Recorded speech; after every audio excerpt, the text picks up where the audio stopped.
Olá, meu nome é Leandro, sou aluno do curso de Tecnologia em Análise e Desenvolvimento de Sistemas da FATEC Zona Leste. Vou apresentar um pouco sobre o Git, Sistema Descentralizado de Controle de Versões. A redação do Elias Alves, edição do Jonatas Esteves e a minha produção. O que é o Git? O Git é um sistema de controle de versões descentralizado. Ele serve para você ter um maior controle sobre as diversas versões de algum tipo de arquivo que você queira manter. Quem que deve utilizar? Qualquer um. Empresas que precisam manter organização das versões do sistema, de documentos. Você pode utilizar para manter as versões do seu trabalho de conclusão de curso. E em qualquer outro projeto que você for trabalhar, ou projeto pessoal, que exija um controle mais adequado do histórico, e principalmente em trabalhos em grupo, tá? Que é uma coisa que eu tenho reparado, pelo menos aqui no curso que eu faço. Geralmente quando é passado um trabalho em grupo, os alunos eles utilizam sistemas de armazenamento de arquivos como Open Drives, e-mail, Dropbox, e isso gera muito problema, né? Porque eu tenho acompanhado, pelo menos, né, por experiência própria e também que eu vejo em outros grupos, pessoas perdendo versão corrompe de última hora, não consegue recuperar porque não tinha backup, não consegue passar as alterações ou demora para passar essas alterações que o outro amigo fez no trabalho. E assim, fica muito amador. Atualmente tem algumas empresas, né, bem notórias que utilizam, a Google, Facebook, Microsoft, Twitter. As grandes, né, utilizam já o Git. Não somente o Git, como outros sistemas de controle de versão. E nós aqui também utilizamos para gerenciar nossos projetos em grupo. Um breve histórico do Git. Para quem não conhece, o Linux é um sistema operacional de código livre, ou seja, o código-fonte dele está aberto para qualquer pessoa que queira utilizar ou alterar para fazer seu próprio sistema. E como é um projeto de larga escala, inicialmente o trabalho em grupo era bem complicado. As versões elas eram disponibilizadas em patches e em arquivos compactados. Isso aconteceu desde o ano de 1991, né, na concepção do Linux, até recentemente, o ano de 2002. Mais pra frente, como o projeto já tinha crescido, estava sendo já utilizado no mundo todo, com muita gente trabalhando ao mesmo tempo, foi necessário um controle maior dessas versões, dessas alterações. E a comunidade de desenvolvimento do kernel do Linux entrou em acordo com a empresa responsável pelo BitKeeper, que é um sistema de versionamento descentralizado. E esse acordo durou até o ano de 2005, quando o relacionamento foi ruído após a empresa responsável pelo BitKeeper tirar a gratuidade de certas ferramentas do sistema. E isso foi motivação tanto para a comunidade, né, como principalmente para o Linus Torvalds, o criador do Linux, para desenvolver um próprio sistema de versionamento descentralizado, né, que atendesse às seguintes características: rapidez, um design simplificado para que qualquer um possa utilizar, um excelente suporte para o desenvolvimento não linear, inteiramente distribuído e escalável.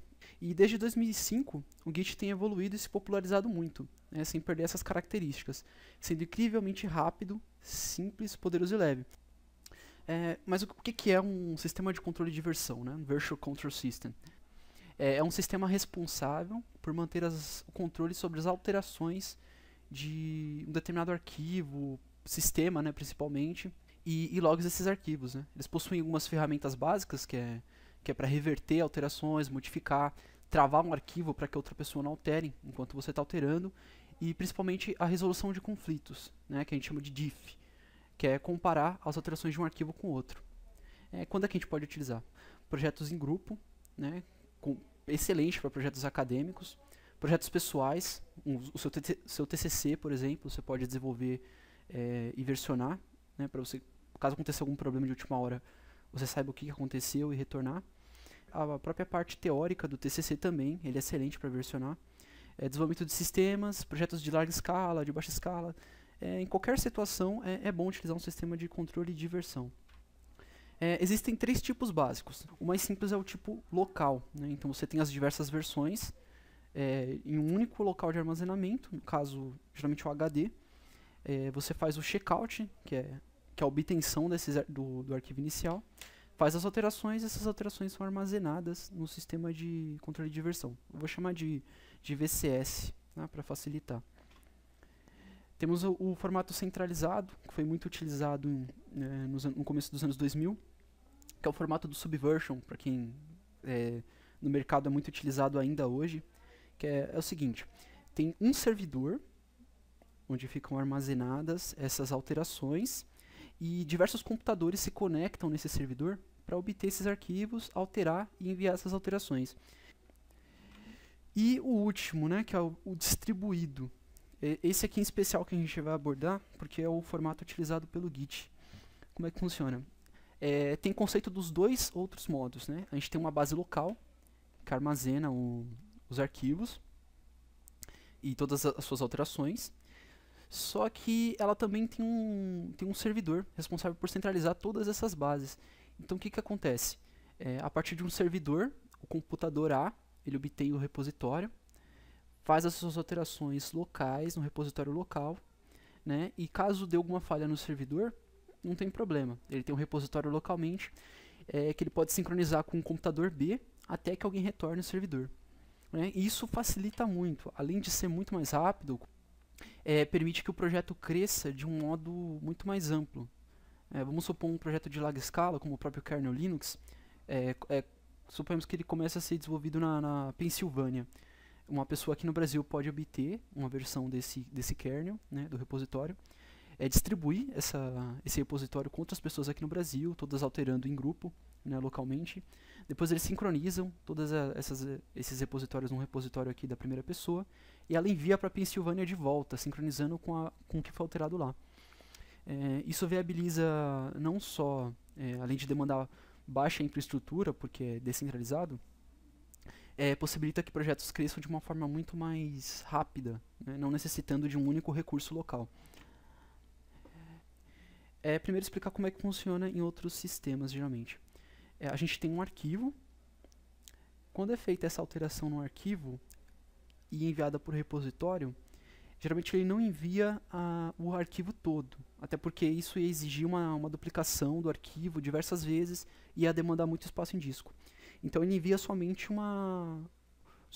as alterações desse arquivo, né? Então se eu tenho um repositório com 10 arquivos e altero 2 arquivos, ele vai enviar somente a alteração desses 2 arquivos e marcar como uma revisão.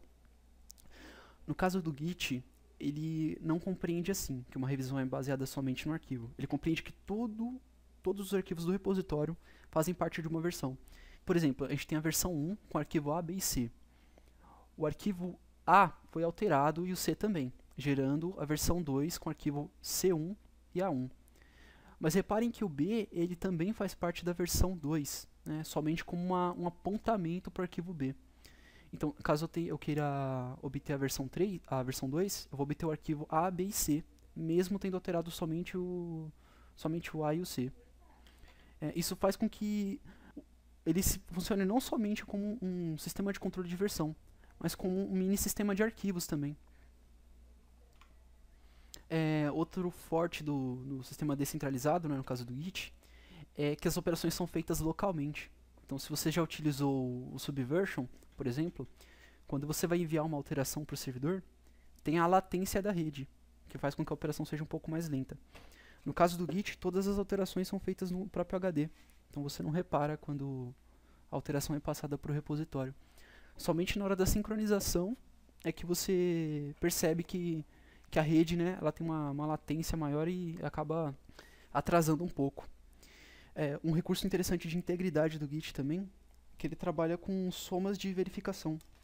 Então, qualquer alteração que é realizada em qualquer arquivo, ela é utilizada na soma de verificação para compor um hash, e esse hash é utilizado como identificador dessa alteração, fazendo com que qualquer tipo de alteração, mínima, minúscula, de alterar um caractere, seja reconhecida facilmente pelo Git em sua estrutura distribuída. Geralmente ele só adiciona dados, tá? Você não consegue remover um dado. Você pode marcar essa remoção como uma alteração, mas esse dado vai continuar no repositório para que você possa retornar futuramente. E a parte mais importante aqui, né, o Git trabalha com 3 estados. Então temos o Git Directory, Staging Area e Working Directory. O que são? O Git Directory é uma área que é copiada toda vez que você copia um repositório, né, um diretório. E ela armazena os metadados e o banco de objetos. A Staging Area é um índice, né, que marca todas as informações para o próximo commit, que é o próximo envio que você vai fazer para o repositório. E tem o diretório de trabalho, que é onde você realmente altera as coisas, tá? Para quem a gente vai ver na demonstração, o diretório de trabalho é uma pasta mesmo que você modifica os arquivos. Mostrando como é que é o fluxo de trabalho no Git, tá? Parece um pouco complicado, mas é extremamente simples. A gente tem, eu vou chamar esse Working Directory de uma pasta mesmo, tá? Você tem uma pasta chamada Projeto Faculdade, tá? Então você vai fazer o checkout do projeto, tá? Que está lá no diretório de repositório do Git, que também é local. Você faz checkout, então você tem um diretório de trabalho no seu computador. Quando você faz uma alteração no arquivo 1, por exemplo, ele gerou uma alteração que é enviada para Staging Area, tá? Que é esse índice que vai ser marcado para o próximo commit. Então, o Staging Area vai ter lá no índice dele, informando que você alterou o arquivo 1, está diferente do repositório. Quando você marca para fazer o commit, né, enviar essas alterações, ele verifica no índice da Staging Area e vai ver lá, arquivo 1 foi alterado. Ele vai pegar esse arquivo 1 e vai enviar para o repositório. E se você quiser saber mais, você pode acessar o Gitbook, tá? Já tem tradução em português, está excelente. Eu vou deixar o link também na descrição do vídeo. Tá? É só vocês clicarem se quiser saber mais alguns conceitos, como instalar o Git, etc. Vocês podem acessar o Gitbook.